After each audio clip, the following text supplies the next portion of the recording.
ពាក់ព័ន្ធទៅនឹងការបាត់បង់ទឹកដីខ្មែរទៅសៀមចាប់តាំងពីសតវត្សទី13មកឬក្រោយនេះបន្តិចពីសតវត្សទី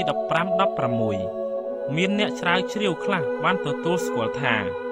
ព្រះរាជាណាចក្រកម្ពុជាបានបាត់បង់ត្រឹមតែ11ទៅ12ខេត្តប៉ុណ្ណោះខេត្តទាំងនោះគឺខេត្តស៊ីសាកេតសុរិន្ទនគររាជសីមាបុរីរំស្រះកែវបច្ចឹមបុរីឧបលខនកែនច័ន្ទបុរីត្រាចធនបុរីនិងអយុធ្យាបាត់បង់នេះគឺដោយសារតែចាញ់សង្គ្រាមវៀតទីពីសំណាក់ស្ដេចសៀម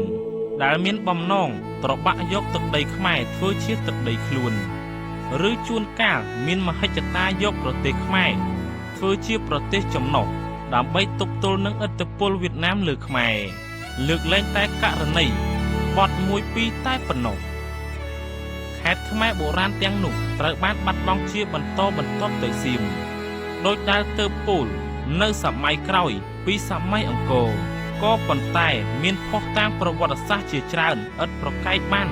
ឲ្យដឹងពីបណ្ដាខេត្តថៃផ្សេងឯមួយចំនួនក៏ធ្លាប់ជាអតីតទឹកដីរបស់ខ្មែរ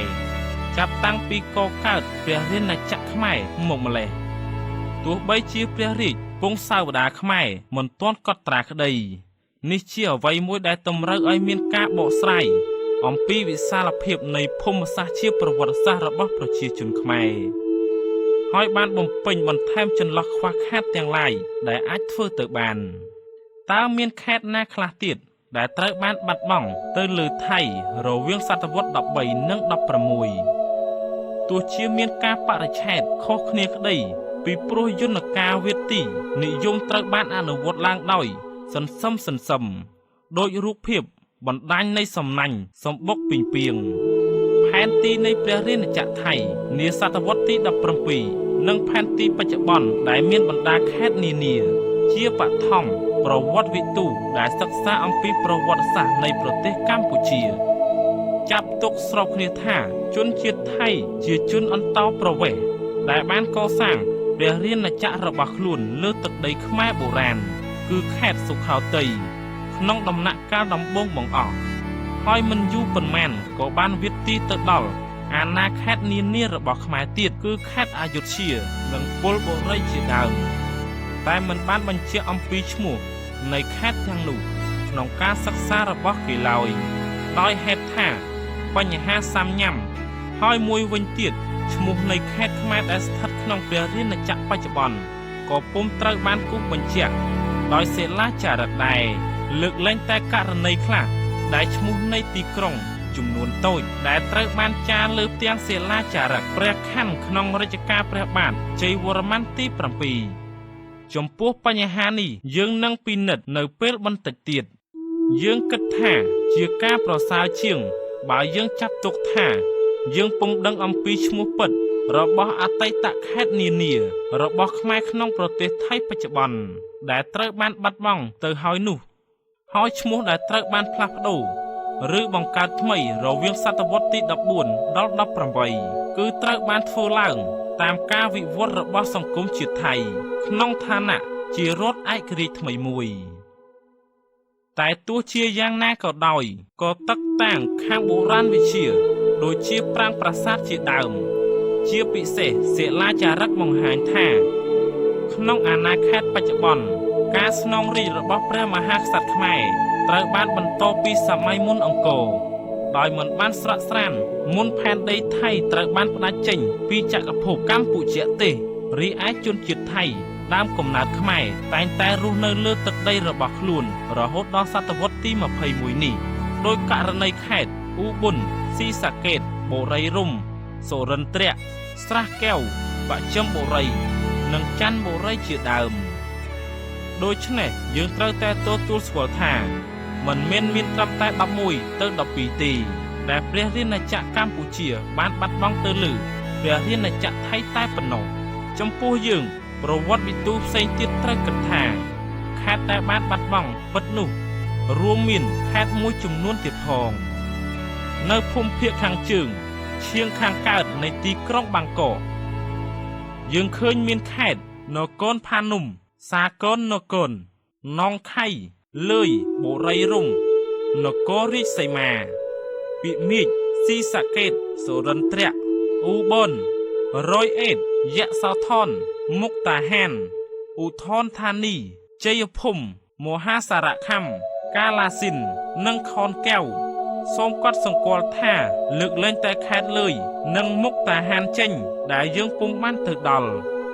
ហើយយើងពុំដឹងថាមានវប្បធម៌បុរាណខ្មែរនៅទីនោះដែរឬអត់ចំណែកខេត្តផ្សេងទៀតសិតសឹងតែបានបន្សល់ទុក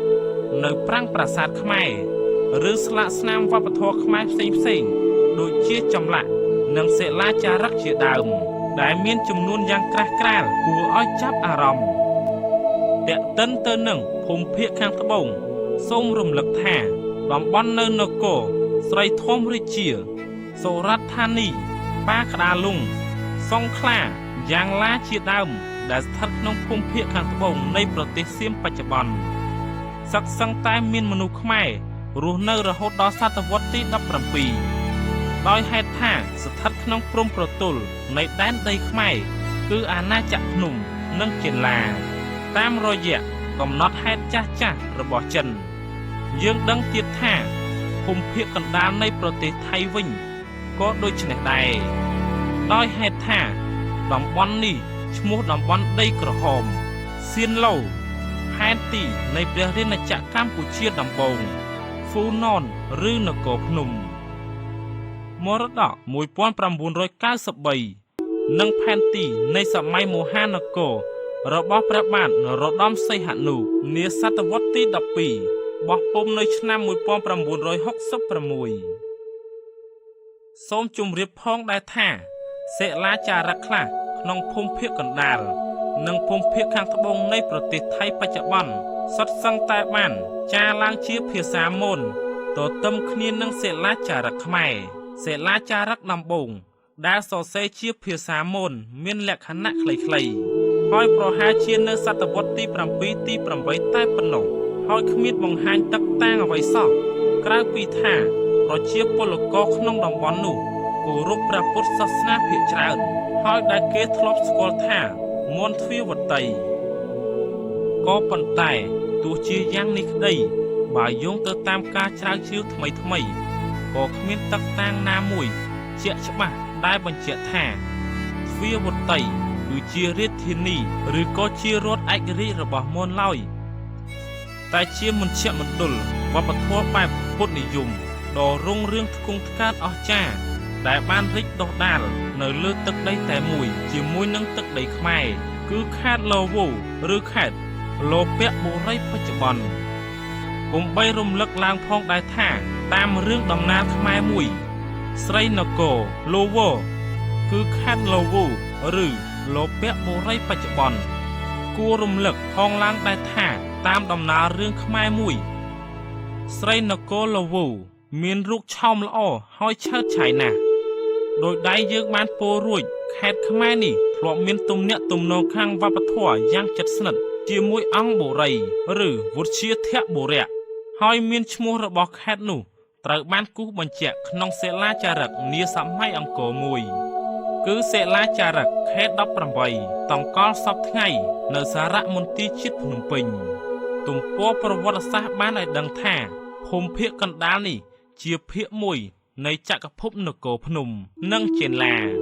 ហើយក៏មិនមែនជាទឹកដីរបស់មនដែរផ្ទុយពីការអះអាង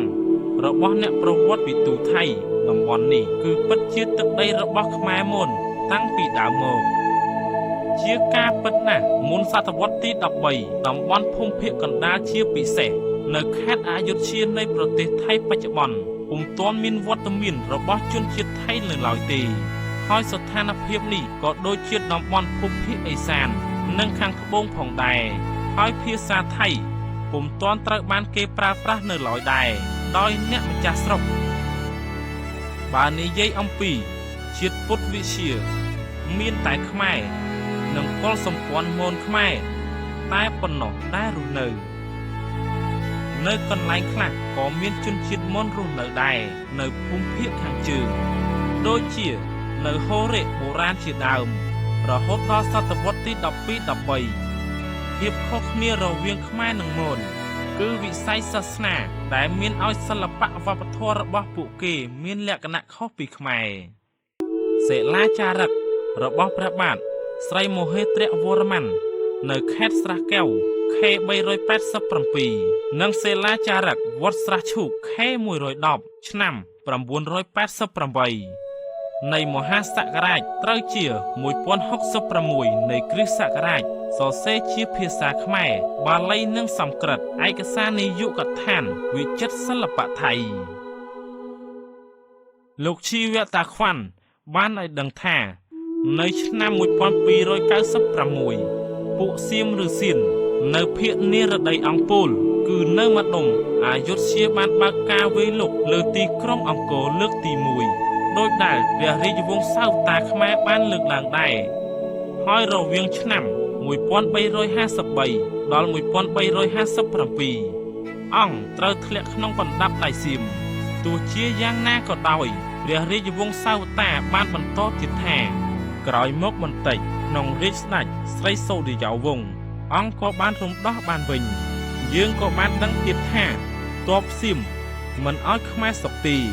ព្រោះថាមិនយូរប៉ុន្មានទេសៀមវាយលុកមកកាន់កាប់អង្គម្ដងទៀតច្បាប់ពងសាវតាបាននិយាយបន្តទៀតថាលើកនេះក៏ដូចលើកមុនស្ដេចខ្មែរគឺព្រះបាទពញ្ញាយ៉ាតបានរំដោះព្រះរាជនគរឲ្យរួចផុតពីបច្ចាមិត្ត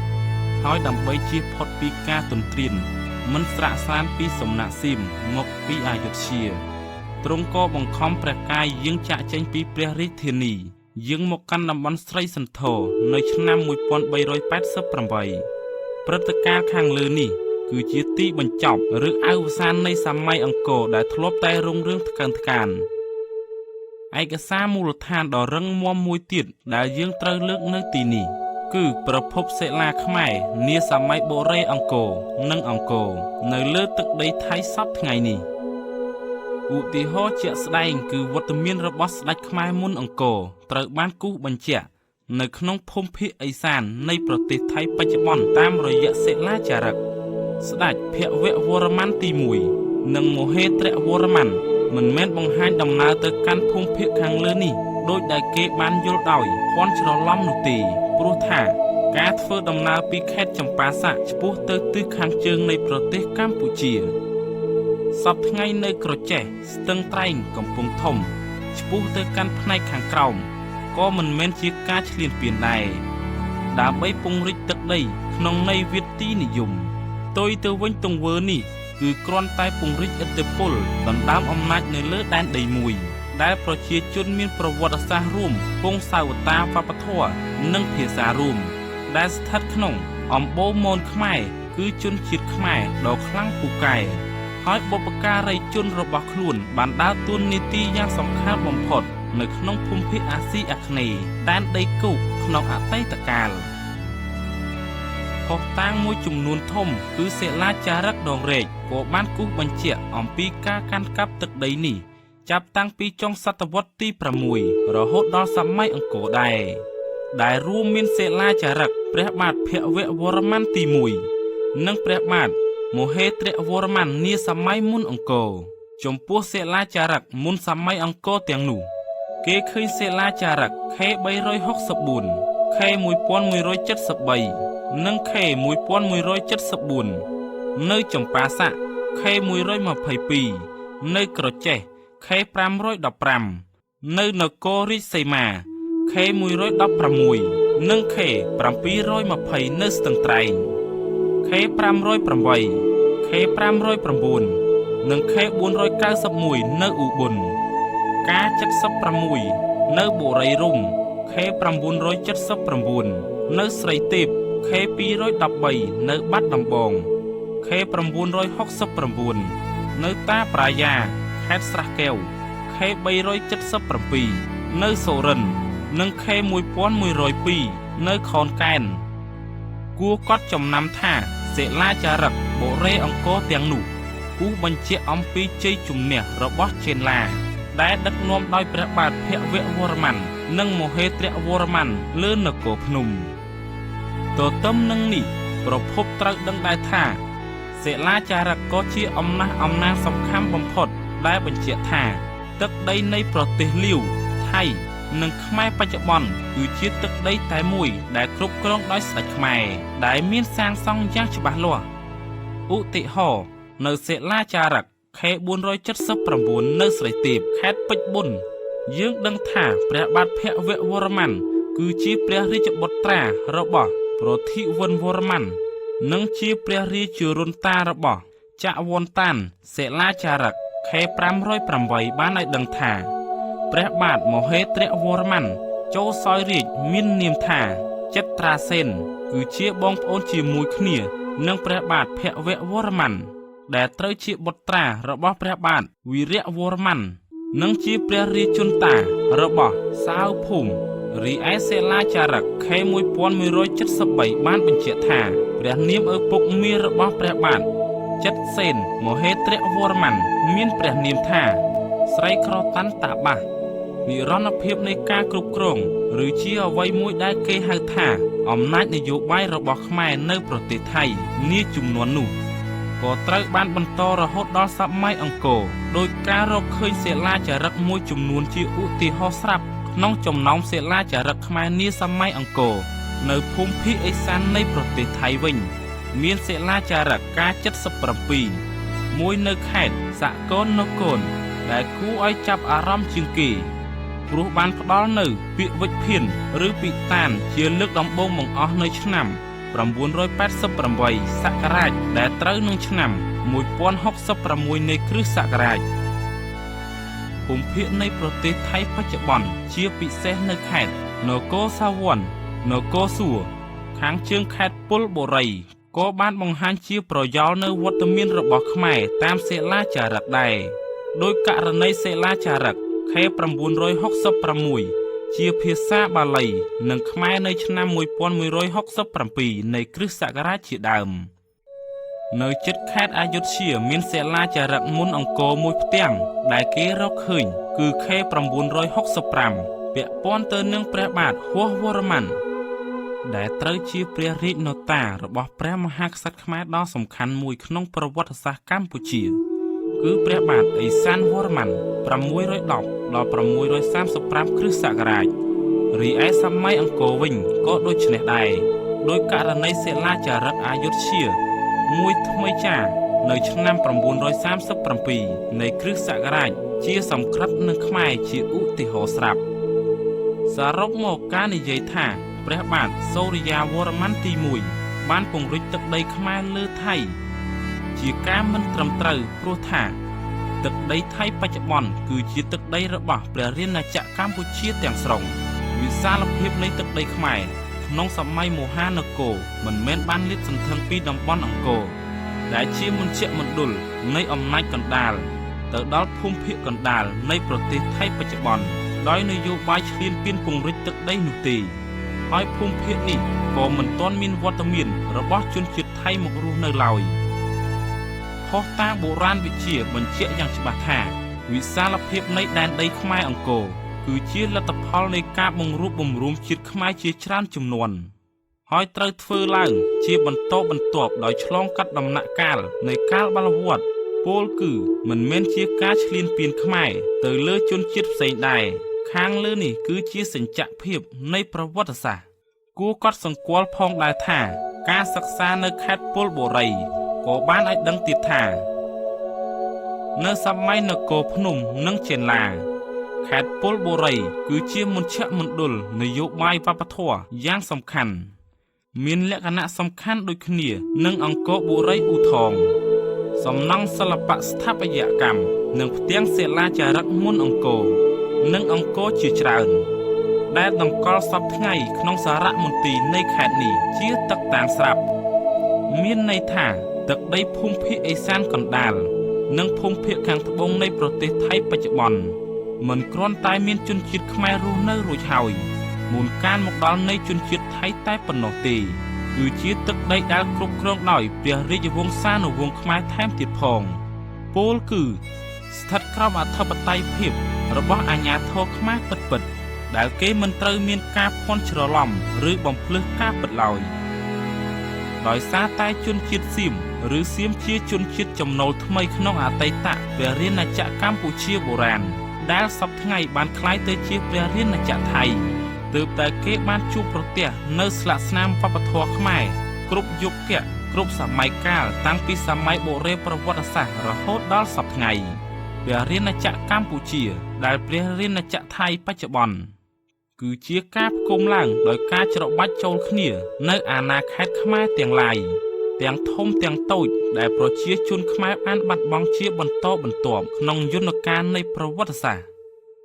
ព្រឹត្តិការណ៍នេះបានកើតឡើងក្រោយពីការលេចធ្លោឡើងរដ្ឋសៀមដំបងបង្អស់នៅសុខោទ័យ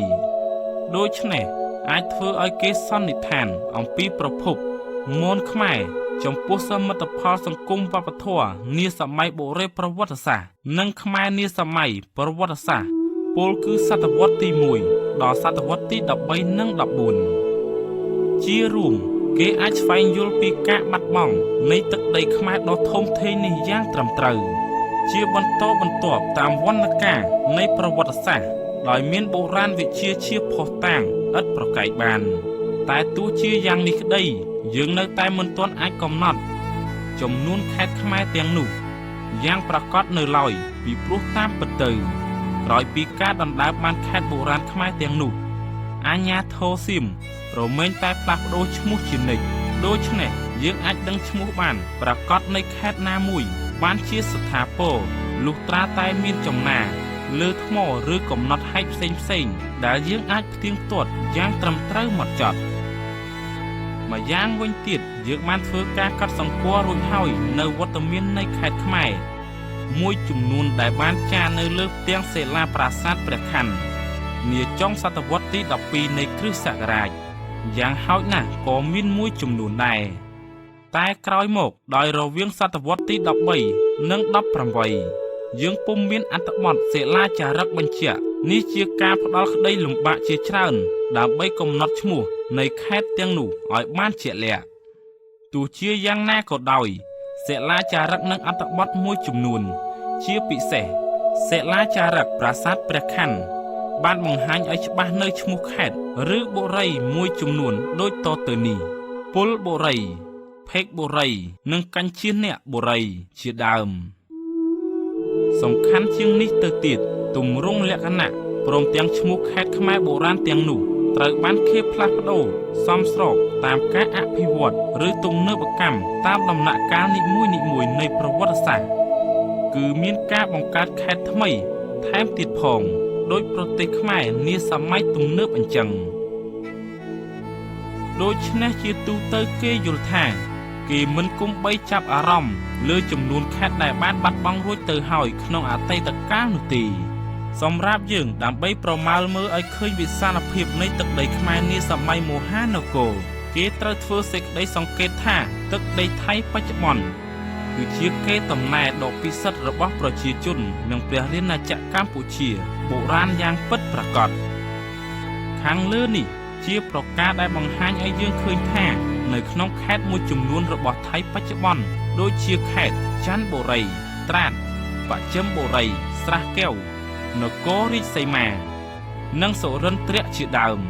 ដែលមានជនជាតិខ្មែរកំពុងរស់នៅហើយថែមទាំងរក្សាបានភាសាខ្មែរដែលស្ថិតក្នុងអំបូរខ្មែរមុននិងប្រពៃណីទំនៀមទម្លាប់ដូនតាផងគឺជាទឹកដីខ្មែរពិតៗ